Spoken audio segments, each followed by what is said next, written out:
ошо отвертканы түшүргөндө ошол баягы Нью-Йорк деген жазмага келип туруп, анан башыма тийди да. Мындай башымды ачсам, канады да, 240 метрге чейинки болгон Бишкек шаарында ТЭЦ. Андан кийинки ылдыйкылары 120 метр, 60 метрлик бийиктиктерде машиналар чыгат элек. Ар бир тепкичинде чыгып атканда калиманы айтып, кайра ар бир тепкичинде ылдый түшүп кеткенде калиманы айтып түшөт элек да. Тарели Абжалбеков Египет мамлекетинен келди. Ошол кишинин ошол устаздын сабактарын угуп, Кудайыма шүгүр, азыркы күндө бир 40тан ашык өлкөгө кыдырганыбыз болду. Биз бир Камбар деген кошуна балам экөөбүз бир ай бою ошол жердеги азыркы күндөгү баягы Манастан кыр чорозу менен турган жер аянтча, анан ортодогу Манастан эстелиги, анан жанындагы роза гүлдөрүн бактарда ошонун ар биринин лампаларын орнотуп, анан бир ай бою лампаларды краскалап, анан эч акызын албай, ошонун баардыгын садака ниетине тапшырганбыз 1995-жылы эле. Мен кайдан келдим, кайда барам, жана кай жерде турам дегендей кылыпчы. Турмуш деген кандай десе, бул өйдө турсаң эле муштум дейт экенсиң да. Турмуш. Кээде 24 сааттын 21 сааты кылып деле уктабай калышы мүмкүн да.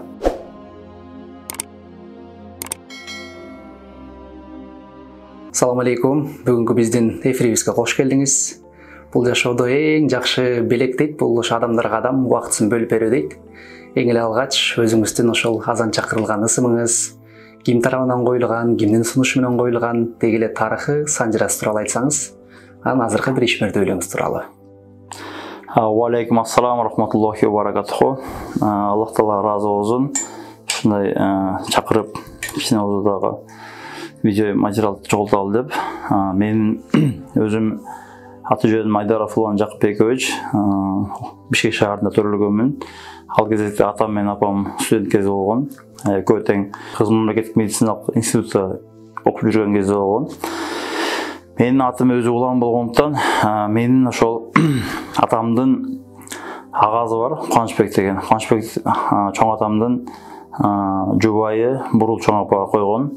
Ошол артынан улансын деп, артынан бир жакшылыктар улансын деп, ошондой бир жакшы ниетти, жакшы азан чакырышып ошол кезде анан биздин атыбызды коюп, атыбызды улан койгон да. Канча жашыңызда шахарат келмесин үйрөнгөнсүз жана ким себепчи болгон? Негизи калиманы баягы биздин кичинекей кезибизде атам Жакып мындай өзүнүн тайтасынан үйрөнгөн. Тайтасынан үйрөнгөндө мындай ойноп эле айтырып койчу. Анан кийин 1992-жылы үйгө бир жакшы китепче алып келип калды. Мусулман парызы деген. Өзү мындай жука эле китеп болгон. Ал Мусулман парызы деген китептин ичинде ошол баардык калима, ошол ичиндеги Куран Каримден алынган сүрөлөр, сүйүк пайгамбарлар жөнүндө ал жерде маалыматтар. Ошол китепче бизге себепчи болду. Ал китепчени үйгө атам Жакып алып келген.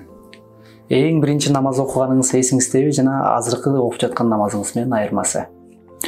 Негизи эле биз ошо 1997-жылы кайра Бишкек шаарына окууга тапшырганы келгендиктен, ошол Бишкек шаарына келгенде азыркы Борбордук мечитте, Московский Гоголь көчөсүндөгү Борбордук мечитте чындыгында ичинде киши аз эле болгон. Баягы караңгыдай болуп эле биз бирок ичине кирип, ошол кезде мындай мүмкүн ойноп киргенбиз. Андан кийинки негизги намаз окуган, намаз үйрөнгөн убактыбыз ошол Кыргыз техникалык университетте окуп жүргөн кезде, студент болуп жүргөн кезде ошол даватка чыгып, 3 күндүк даватка чыгып, ошол даваттан үйрөнүп, анан намазды үйрөнүп кеткенбиз да. Жашооңузда кайсы окуяңыз үчүн азыркы учурга чейин Кудайга шүгүр деп билесиз? Мен жана айтып өткөндө өзүм Кыргыз техникалык университетте окугандыктан кесибим инженер, байланыш инженери. Анан биз деген ошол Кыргыз техникалык университетти бүткөндөн кийин мен 4 жыл Кыргыз телеком мамлекеттик ишканада иштедим. Андан кийин 4 жыл Sky Mobile окуп, азыркы кездеги Beeline компаниясында иштедим. Ошо Beeline компаниясында иштеп жүргөн кезде биз база станцияларга жооп берет элек, эксплуатация кылыпчы. Анан ошол кезде биз командировкага көп чыгат элек. Ошо Кыргызстандын түндүгүнүн баардык областтарын кыдырып, Кыргыз Телекомдо жүргөндө түштүк областтарын баарын кыдырып, анан бир эки окуя бар. Биринчи окуясы ошол Тараз областындагы Боотерек айылында база антенна мачталык сооружение деп коет. Ошол базалык станцияны куруп жаткан кезде башында биз баягы коопсуздук эрежесин биринчи башында каска кийгенбиз, анан бирок касканы чечип коелу деп мындай эле кепка кийип алгам. Ал кепкада баягы калыңыраак тигилген Нью-Йорк деген жазуу бар эле. Анан бир учурда ошол менин жанымда иштеп жаткан кесиптешим отвертканы чүрүп жиберди да. Ошо отвертканы чүргөндө ошол баягы Нью-Йорк деген жазмага келип туруп, анан башыма тийди да. Мындай башымды ачсам канады да. Канады, бирок я Алла деп ошондо эгерде мүмкүн ал отвертка же болбосо эгерде баш кийим болбогондо мүмкүн тешип кетмек да баштычы. Ошондо я Алла деп аябай өзүм тооба кылып, бул биринчи учуру. Дагы бир учурунда ошол эле техникалык ушинтип техникалык база станцияларды кыдырып жүрүп, ушунда мачталарга биз чыгат элек.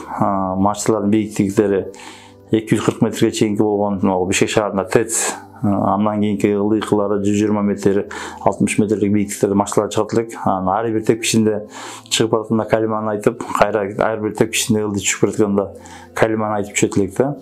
Ошол чыгып бараткан кезде Новопавловка айылында бир базалык станцияны жаңы биз ишке киргизип жатканбыз.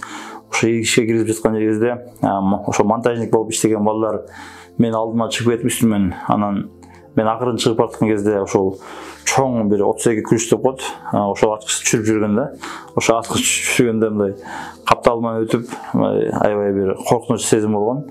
Бирок Кудай сактап мага тийген эмес. Эгерде мага тийген болгондо, анда ошо 24 метрден куламакмын да. Атаңыздын же апаңыздын сөзүн укпастан бир ишти кылып алгансыз, аягы көйгөй менен бүткөн учур болду беле? Ооба, мындай учур болгон. Бул Талас шаарында болгон. 1995-жылы биз 9-класстын мектепти бүтүп, анан баягы экзамендердин баары жакшы, ийгиликтүү, эң жакшы деген балага тапшырып бүтүп, анан бир кошуна байкебиздин кийин өкүл ата болду. Ошо өкүл атамдын инизи бар эле. Ошо байке биз менен анан мен дагы бир кошуна бала Төлөш деген.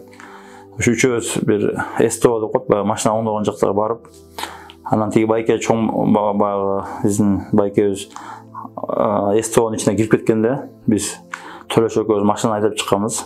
Мен айдап чыккан машинаны.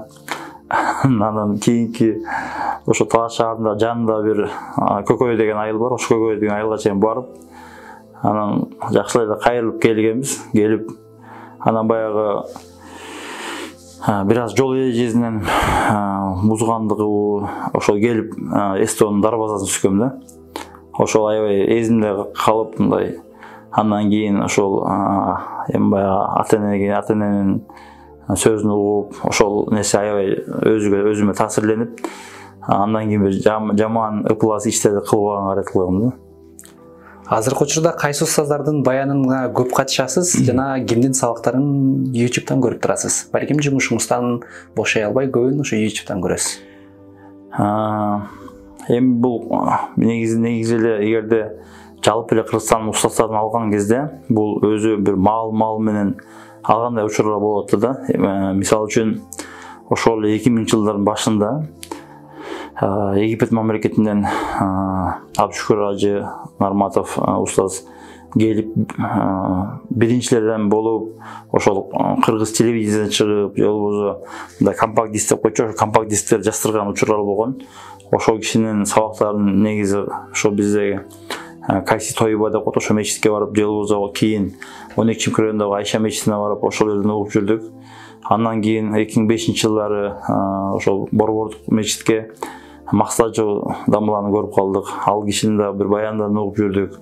Андан кийинки бир учурларда Чуак дамыла келип калды. Чуак дамыланын да сабактарын угуп, ошол эле 2013-жылдары, 2014-жылдары баягы компакт дисктер аларда жаздырчы. Ошолорду биз башында 100 штуктан алып, 100 данадан алып ошол нерселерди башка элге таратайын деп ошо чоң адамдын жанындагы улан таксырга да аябай баягы сүйлөшүп жардам берели деп. Анан кийинки учурларда эми Тарел Ажы Абжалбеков Египет мамлекетинен келди. Ошол кишинин ошол устаздын сабактарын угуп, азыркы күндө Кенжетай Ажы Курмангожоев устаздын сабактарын да көрүп, Сулунбек Ажы Узеналиевдин сабактарын көрүп, азыр ушундай болот да. Бул маал менен мындай убагында дагы Устаз Молдусар Дамуланын сабактарын көрүп, ошо Учкул мечитинен барып мындай угуп жүргөн кезибиз. Анткени ал кишилер көбүнчөсү баягы мечиттерде сабак берип, бирок эч кандай бир YouTube'га чыгарайын деп, же болбосо мындай маалымат жок эселер да. Бул маалыматка чыкканы ошол Абшур Ажы баштап, андан кийин дистерге жаздырып, анан кийин ошол YouTube каналдарга чыгып, азыр элге көбүрөөк жайылып атат да. Окууларыңыз менен же иш сапарыңыз менен дүйнөнүн көптөгөн мамлекеттерин көргөнсүз. Эгер дагы бир мүмкүнчүлүк болсо, бир кайсы өлкөнү көрөм деп бир кыялданып жүрөсүз? Ооба, альхамдулилля, Аллах таала насип кылып, ошол биз Кыргыз техникалык университетте окуп жүргөн кезде биринчи президент, Кыргыз Республикасынын биринчи президенти Аскар Акаевдин демилгеси менен 21 кылымдын кадрлары деген бир мамлекеттик программа бар эле. Ошол программанын алкагында Кытай эл республикасында окуп илим алып келдим. Ошондо бул биринчи сапарлардан эл аралык деңгээлде сапарлар болгон. Ошол сапарларда биз дуа кылганбыз. Аллахым, эгерде мүмкүнчүлүк болсо ошо жыл сайын ар кайсы өлкөлөргө чыгып турайын деген. Кудайыма шүгүр, азыркы күндө бир 40тан ашык өлкөгө кыдырганыбыз болду. Эгерде Аллахым дагы бир мүмкүнчүлүк бере турган болсо, биз үй бүлөбүз менен, ата-энелерибиз менен ажылык сапарларга жана ошо балдарыбызды алып бара турган ошол умра кичи ажылык сапарларга баралы деген ниетибиз бар да. Кандай китеп окуудан ырахат аласыз жана акыркы окуп жаткан китебиңиз же чыгармаңыз? Эми биринчи баягы мектепте окуп жүргөн кезде көбүнчөсү мындай политический китептерди окуганга кызыкчу элем. Же болбосо Кыргызстандын бир тарыхый китептерин окуганга, кыргыздар жөнүндө тарыхый китептерди окуганга. Анан кийинки учурларда эл аралык мамилелер жөнүндө бир китептерди окуганга кызыгып калдым да. Акыркы учурларда эми бул сиздер көрүп аткандай ошол Тартил, Икро, Жаштарга белек, Устаз Молдусар Дамуланын Мулаббихат китеби, Таухид китеп, анан ошол фих ушул китептерге басым жасаган учурлар бар. Ушулар боюнча да. Жылына бир келчү Рамазан айын кантип өткөрөсүз жана Кадыр кечесин кимдер менен тососуз? Бул Кудайыма шүгүр, ар бир жылдын 12 айдын султаны болгон Рамазан айында ошол диндеш бир туугандар менен, диндеш устаздар менен биргеликте болгонго аракет кылабыз. Биз ар бир Рамазан айында жамаат менен тарайк намазды окуганга аракет кылабыз. Кадыр түндүн биз бир эле күнүн баягы издебей, акыркы 10 күндүктө ошол күнүгө жолугушуп, же болбосо күнүгө ошо акыркы 10 күндүктөгү баягы жекече ибадаттарды аткарганга аракет кылабыз. Аллахым өзү кабыл кылсын. Айлык алып баштаганыңызда эң биринчи садака бергениңиз эсиңиздеби жана кимдерге бергенсиз? Бул ошол айлык чындыгында айылган кезибиз 1995 жылы биз баягы Манас Талас областындагы Манас эпосунун 1000 жылдыгы деп дүйнөлүк масштабтагы болгон. Ошондо биз биринчиден 2 ай кой кыркымды окут. Кой кыркымды ошол 2 ай жардам берип байкелерге, ошондо бир тыйын алып, аны үйгө алып келип ата-энем менен бөлүшкөнүм эсимде. Анан негизи ошо садака ниетинде Талас областындагы Манас Ордо улуттук комплексинде биз бир Камбар деген кошуна балам экөөбүз 1 ай бою ошол жердеги азыркы күндөгү баягы Манастан кыр чорозу менен турган жер аянча, анан ортодогу Манастан эстелиги, анан жанындагы роза гүлдөрүн бактарда ошонун ар биринин лампаларын орнотуп, анан 1 ай бою лампаларды краскалап, анан эч акызын албай, ошонун баардыгын садака ниетине тапшырганбыз 1995 жылы эле. Мектепте окуп жүргөнүңүздөбү же студент кезиңиздеби, балким досуңуздан, балким группалашыңыздан бир жол кире сурап, же андан карызга акча сурап, кийин ошону кайтарып берем деп унутуп калган күндөрүңүз болгонбу? Бул жакшы суроо экен. Негизи жакшы суроо экен. Бул негизи эле студент кездерде ушундай нерселер болот. Бирден бир мисал, бир балдардын чогулушунда биздин ошол Кыргыз техникалык университетинде окуп жүргөн кезде бир баладан мен 100 сом алгам. Негизи ал бала биринчи үйлөнгөн бала болчу да. Ал бала биринчи алып менен алган да 100 сомду. Анан 100 сом алып мен ал баладан сураган эмесмин. Бирок кийин адан мен да кайра 100 сом алгам. Анан 100 сом алып бирок бизден кийин бир окуган бала менен 100 сом алып, бирок ал бала мага 100 сом бербей койду да. Бербей койгон да. Анан мен аны унчукпай элем. Ал кезде баягы студент кезде 100 сом деле чоң акча болчу. Бирок бир Аллахым насип кылып, кийин бир ажылыкка барардын алдында Кудайдан биз сурандык.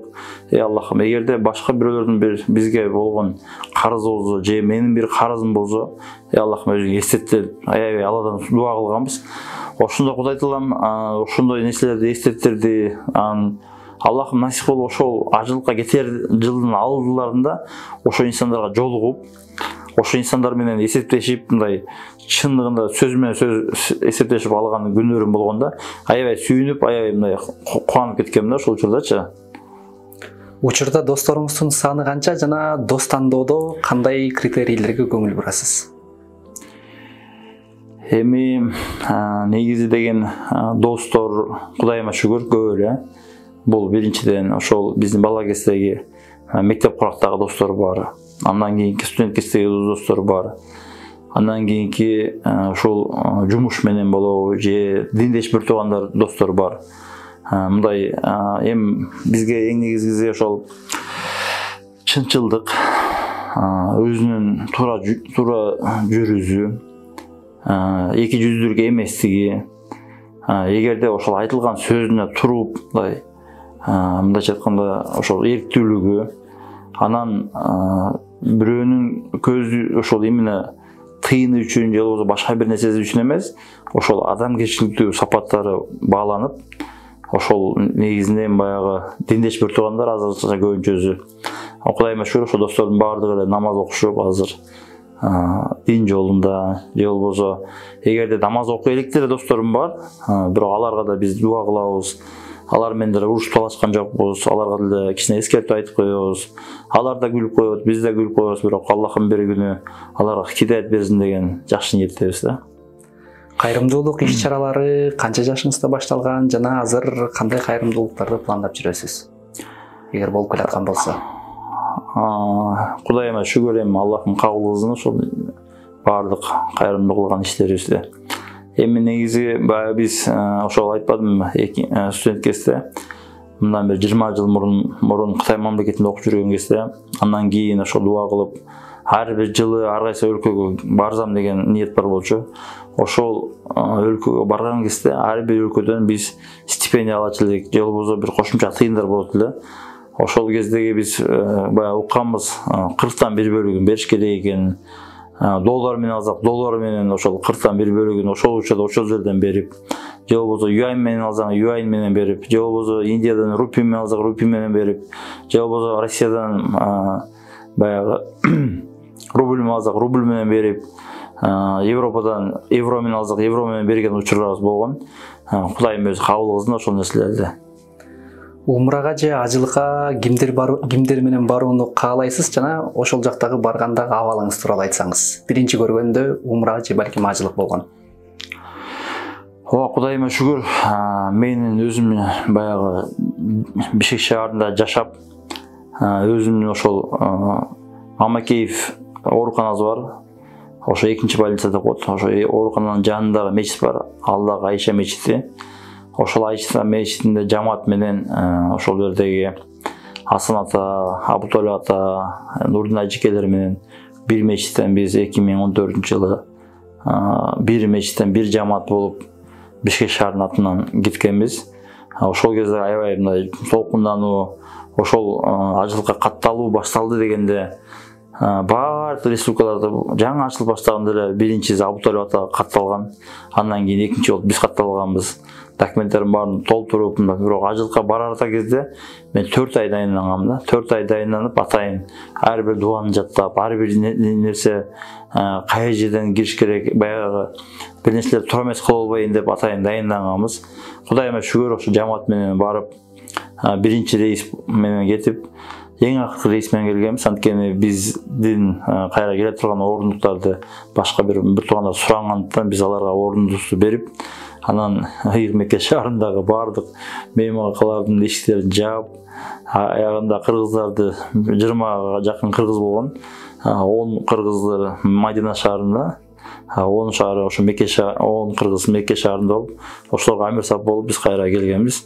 Кудайыма шүгүр. Андан кийин да Аллахым өзү чакырып, умра кичи ажылыктарга ата-энемди, кайненемди, диндеш бир туугандар менен барып келдик. Андан кийин дагы бир жамааттарга дагы кызмат кылып барып келдик. Эми Аллахым насип кылса, ошол эле үй бүлөбүз менен барганга Аллахым өзү чакырсын деп. Андан кийин тышкары ата тараптагы ата журттан, тайкет апам тараптагы тага журттан, анан кайын журт тараптан дагы азыркы күндө барабыз дегендер бар. Эгер Аллахым насип кылып, чакырып калса бардыгыбызды ошо бир жамаат өз туугандарынын арасынан баралы деген ниетибиз бар да. Аллахым өзү кабыл кылсын, жана өзү чакырсын. Сиздин биз билбеген кемчиликтер жана артыкчылыктарыңызды айта кетсеңиз. Эми артыкчылыктарым мындай деп эле айтыш кыйын, анткени энди эл билет, эл мен менен жүргөн инсандары билиши мүмкүн. Анан эми ар бир адамда кемчилик бар да, бизде деле анда кемчилик бар. Анан бул менин кемчилигим деп деле айтышым кыйын, мүмкүн. Бирок кемчилик бар, ар бир адамда кемчилик бар. Оор сыноолор келгенде кимге кайрыласыз жана кимдерден кеңеш аласыз? Эми бир гана Алладан негизи кандайдыр бир сыноо болобу, кандайдыр бир сүйүнүч болобу, баардык мактоолорду Аллага айтып, Аллах Таалага чексиз мактоо, чексиз шүгүр болсун деп, сүйтүп пайгамбарыбыздын салам салаттары болсун деп, мындай башка бир инсандарга деле, же болбосо ата-энеме деле, же дагы бир башка үй бүлөмө деле мындай кыйынчылык болот деп деле андай айтпайм. Анткени бир Алла менен чечишип, Аллах Тааладан дуа кылып, Аллах Тааладан үмүт кылып эле бир гана Аллага муктаж экенимди билдирип, ошо Аллах Таала менен сүйлөшүп турам да. Сизде ушундай учур болгонбу? Баардык нерсени таштап салып, эч ким жок жерге кетип калсам деп, ошондой учурлар эсиңиздеби? Эми мындай экенде, мен табиятымда мындай жалгыздык менен болуп жүрө албайм да. Табиятымда ушундай экен да. Мен ошол табиятымда эгер ошол эле мектепте окуп жүргөн кезде деле, же болбосо университет кезде деле, кийинки жашоодо деле, кийинки бир жерде бир нерсе уюштуруп эле жүргөнүм, же болбосо элди чогултуп эле жүргөнүм, же ушундай бир кызмат кылып, кызматка үндөгөн эле учурлар экен да. Анан жалгыздык, эми жалгыз мүмкүн сапарларда эле жалгыз болгондум бар. Анткени Кытай мамлекетинде дагы жаш кезекте, 20 жаш кезинде чоң Кытай мамлекетинде жалгыз эле кеткем да. Ошондо да Кудайга таянып, зикир кылып, Алла Тааладан үмүт кылып эле Аллага таянып эле кеткем. Андан кийинки сапарларда Россияга кеткен сапарымда жалгыз болгон. Чоң Россияга жалгыз кеткем. Андан кийинки Америка мамлекетине деле жалгыз кеткем. Ошол учурда бир жалгыздык болбосом, бирок мындай жалпы учурларда ошо айлана чөйрөдөгү кишилер бар да. Эч жерден ордун таппай жүргөн адамдарга кандай кеңеш берет элеңиз? Балким сиз курактуу же жаш инелериңизге?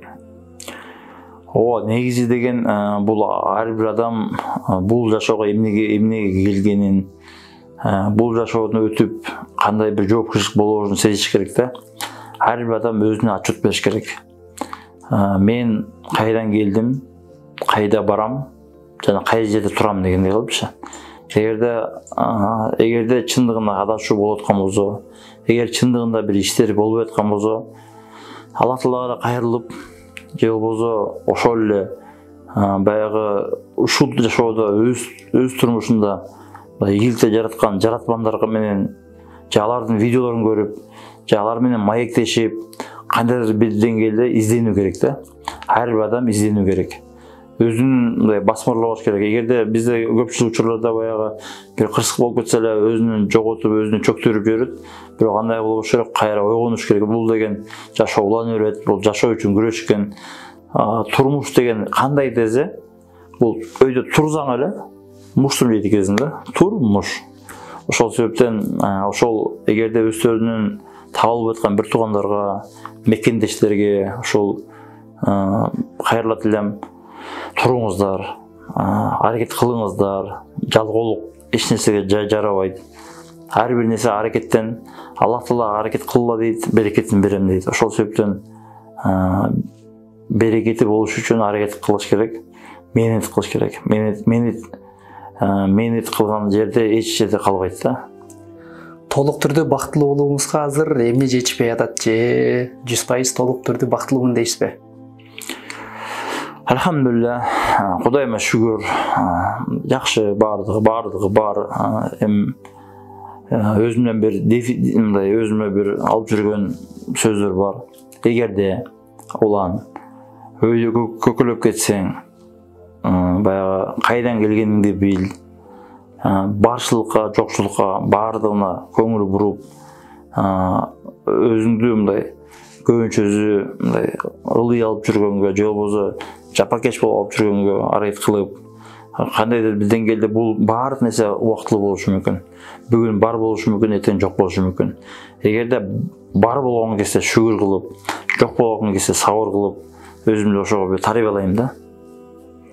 Ачка калып же болбосо финансылык жактан тартыш болуп, көйгөйлөр сизди монтип тегеректеп алган учурлар барбы эсиңизде?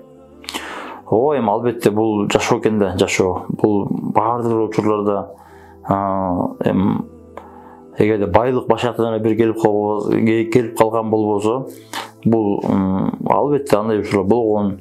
Ал ошол эле студент кезде да болгон. Азыркы күндө да кээде болушу мүмкүн. Эми азыркы күндө бул чыгымдар көп болушу мүмкүн. Бирок кандайдыр бир деңгээлде бар, андай нерселер бар. Кимге катуу кыйкырып алгансыз, мындай эмоцияга берилип, жана ошол учурду азырга чейин эстеп, мындай сизди кыжаалат кылган учурлар эсиңиздеби? Балким эмоцияга берилип алып кыйкырып алгансыз? Бир эки учур бар. Эки учур дегенде, бирөөсү мен тайжем. Бирөөсү тайжем, эми баягы мындай тайжем экөөбүз бир иш баштаганбыз да. Ошол ал 2008 жыл болчу, 2009 жылдар эле да. Анан ортодон акча чыгарганбыз. Анан ошол акчалардан негизи баягы иш болгон жок, бирок тайжем ошол мен кошкон чыгымды мага бер деди да. Анан күтүп туруңуз деп ушундай бир неме болуп, бирок аягында бир айтып алганым бар да, бир катуу айтып алганым бар. Бирок кийин кечирим сурап, бирок негизинен эми ал жерден бир тараптуу эле болгондо бир аз мен үчүн ал кезде жаш болчумун. Бирок ал киши акчасын менен алып алып, бирок мен эле күйгөнүм бир аз неме болгон да, мындай. Ошондой учур болгон. Бир учурда дагы бир аксакал киши бир жерге биз кечигип атабыз да. Ал аксакал киши билген, канчада чыгарыбызды, канчада кетерибизди билген бардыгын. Бирок ойым менен ошол учурда ошол аксакал эки кишини күтүп, биз бир жарым сааттай кечиккенбиз да. Ал жерде автобустун ичинде көп киши болгон. Анан ал аксакалга аксакалдар эми келбейсиздер, убагында келбейсиздер деп, бир ак кишиге мен кыйкырган эмесмин, бирок мына айтылган сөзүм болгон да. Бир күндүк планыңызды айта кетсеңиз, кандай өтөт, кимдер менен көп кезигесиз? Ушул учур мен үчүн мындай идеалдуу көзүрмемдер деп баса белгилеп айта аласыз. Балким ушул адам менен жолукканда, ушул адамга менин убактымды бергенге даярман деп. Эми азыркы күндө бул бардык эле бул биз пайдаланып жаткан жабдыктар, же болбосо бир заманбап жабдыктар, ошол эле гаджеттер, же болбосо бир бардык шарттарды түз койбоду. Эгерде мурда телефон жок болгон болсо, бири-бирине эле негизги эле мурунку жашоо башка болгонго, бирок азыркы учурда инсандар жолуга турган болсо, алдын ала жазышып, алдын ала план кылып, алдын ала ошол убактысын бөлүп, ошондой чуроо болуп атпайбы? Анан эми бизге баягы көпчүлүк учурда да коомдук иштер көп да биздечи, коомдук иштер көп. Ошо коомдук иштер менен кетип калып дагы ошо кээде үй бүлөгө убакыт бөлүнбөй калган учурлар болот. Бирок мен аларга айтам, силер тура түшүнүп тургула, бул нерседен пайдаланган сооптор силерге дагы насип болот буюрса депчи. Анан баягы кээде 24 сааттын 21 сааты кудай эле уктабай калышы мүмкүн да. Кээде 20 саатын уктабай калышы мүмкүн. Кудайыма шүгүр, ошо Кудайым берекесин берсин. Сизди эмнелер көп кыжаалат кылат, ойго салат, чөктүрөт, анан алсыз кылат? Жалпы коомчулукта эгерде алсак, бул биздин азыркы кездеги мекендештерибиз. Же болбосо ошол Кыргызстанда жашаган, же Кыргызстанга келген коноктор, же болбосо мындай жалпы алганда адамзаттын баалуулуктары жоголуп баратат деген сезим бар да мындай. Же болбосо биздин сыртка кетип калган мекендештерибиз кайра Кыргызстанга кайтпай калышы мүмкүн болот да. Анткени бул сыртка кеткен мекендештердин баардыгы чындыгында кээ бир күчтүү мекендештер кетип атат да мындай. Акылы тунук, акыл эси бар. Бирок ошол мекендештерибиз кайра Кыргызстанга келбей калып атат да. Ошол бир аз тынчсыздандырат. Бул мамлекеттин негизи мамлекеттин эгерде эли билимдүү болсо, сабаттуу болсо, коом оңолот эле да. Ошол эле ишкерлер көбөйсө, заводдор же фабрикалар иштеп турса, ошол негизи сыртка кетип калгандары мейли, бирок кайра келишкени ошол келсе экен деген ниетибиз да. Деги эле айтсаңыз, адам эмнеден чарчайт? Жумуш кылууданбы, окуп билим алууданбы, же кайталанма жашоодон чарчайбы? Жана айтканымдай эле ошол адам баласы дайыма өсүп өнүгүүнүн үстүндө болуш керек. Бир күнүң бир күнгө окшош болбогондой болуш керек. Чындыгында баягы айыл жер кезинде болобу же шаар жер кезинде деле ошо адамдар бар эми баягы эртең турушат, тамагын ичет, кечке телевизордун тиктеп отургандар бар да. Күнү кантип өткөнүн билбей калат. Азыркы күндө негизи күн батар өтүп атпайбы? Бирок ошол себептен биз айтар элем, ошол ар бир убакытты, ар бир күндү, ар бир минутаны текке кетирбезе. Эмне үчүн дегенде бул биздин ар бир кеткен күнүбүз биздин ошо акырет сапарга жакындаган себептүү да. Анткени өмүр өтүп атат, ар бир күн өтүп кеткен сайын бизге акырет сапарына жакындап барат. Ошол себептен эми ар бир инсан ошол убактысын тек кетирбей, ушул убакыт үчүн биз жооп бере тургандай болуп, мындай пайдалуу иштерге, жөн эле бир оюндарга эмес, жөн эле бир кино көрүп эмес, жөн эле бирөө менен жолугушуп бир болбогон сөздөрдү сүйлөшүп эмес, ар бир инсан ойлонуп, ошол өзүнө отчет берип, мен бүгүн эмне жакшы иш кыла алдым, же болбосо мен жаман иш кылдым бүгүн, ошону кандай кылып жойсом болот деп отчет берип турса, ар бир инсанга баягы мекендешибиз ошол, же болбосо дүйнө жүзүндө эле элдер ошол отчет берип турса, негизи эле жакшы болмок да. Эркектерде, мырзаларда көп эле учурда көздөн бир жаш албайт да. Сизде бир ушундай жашооңузда учур болгонбу? Ушундай сизди буркуратып, шулуктотуп ыйлаткан учур. Балким аалымдар каза болгондобу же башка жашооңузда бир окуядан айта кетсеңиз. Эгерде ошол эле студент кезде алсам, студент кездерде бир биздин эле бир туугандар да, мындай туугандар ыза кылган, анткени мындай Кыргыз техникалык университеттен бүтпөй калышың мүмкүн деп ачууга келтирип, анткени биз мектепти жакшы бүткөндүктөн бизде намыс бар эле, биз ошол эле техникалык университетте жакшы окушуң керек, жакшы бүтүшүң керек деген намыс бар эле. Ошол бир ыза кылган учур болгон. Бирок Кудайыма шүгүр, Аллахым жардам менен биз техникалык университетте жакшы, эң жакшы деген балдарга окуп бүтүп, 23 июнда дипломдук ийгиликти коргозом. 24 июнда мен уже чакырып алгам да. Кыргыз Телеком компаниясынан чакырып алгам ишке келгил деп. Же болбосо 25 июнда ошол кезде жаңы ачылып жаткан Fonex деген компанияга чакырып алгам да. Кудайыма шүгүр ал жеринен. Анан биз тиги кишилерге ошол көрсөткөнбүз. Бул эмгек, мээнети бар экенин, эмгекти, мээнетти Кудай Таала жебейт, Кудай Таала насип кылса, Кудай Таала өз жардам берет деп ошол кишилерге эметкенбиз. Андан кийинки учурларда эми баягы ажылыкка барганда баягы сүйүнүчтөн бул эми сүйүнүчтөн же болбосо бир эл аралык конкурстардын бир нече жолку жеңүүчүсүмүн да ошол эл аралык конкурстарды Кудай таала насип кылып ошондой бир сүйүнүч болгондо эмне үчүн виза алган кезде ошондо ата энеме айтып ошо сүйүнүчтөн болгон ый болгон учур болгон. Анан акыркылар болсо кеч жакында эле 2020-жылы баягы июль айында көптөгөн дамылдар өтүп кетти. Ошол учурларда бир ый болгон да. Жүрөк кайсы учурда же кандай абалда тынч болот? Жүрөк баягы бул өзү калып экен да, мындай губкада экен да. Көп нерсени бат сиңирет экен, өзүнө мындай тез сиңирет экен. Анан негизи Кудай тааланы эстеп, зикир кылып, дайыма ошол зикир кылып, же болбосо салават айтып, же болбосо мындай көп нерсеге катуу берилбей, мындай өтө көп ойлонуп кетпей, эгерде бир кыйынчылык болуп калган болсо сабырдуулук кылып, эгерде бир сүйүнүч болуп кетсе да анда сабырдуулук кылып турсаң, жүрөк ошондо тынч экен да. Бул жүрөккө да азык берип туруш керек да. Жүрөккө азык берип туруш керек. Анан өзүң жаман сөз айтпай, бир жалаң жакшы мотивационный, же болбосо бир жакшы ниет, жакшы үмүт кылып туруш керек да. Жаман нерсени ойлой берсең, мүмкүн жүрөктө карайып кетиши мүмкүн. Сиз үчүн өлүм эмне?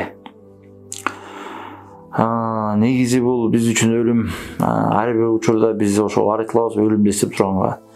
Кабырлардын жанынан өткөн сайын өлүмдү эстеп турганга аракет кылабыз. Өлүм бул акырет жашоонун башталышы.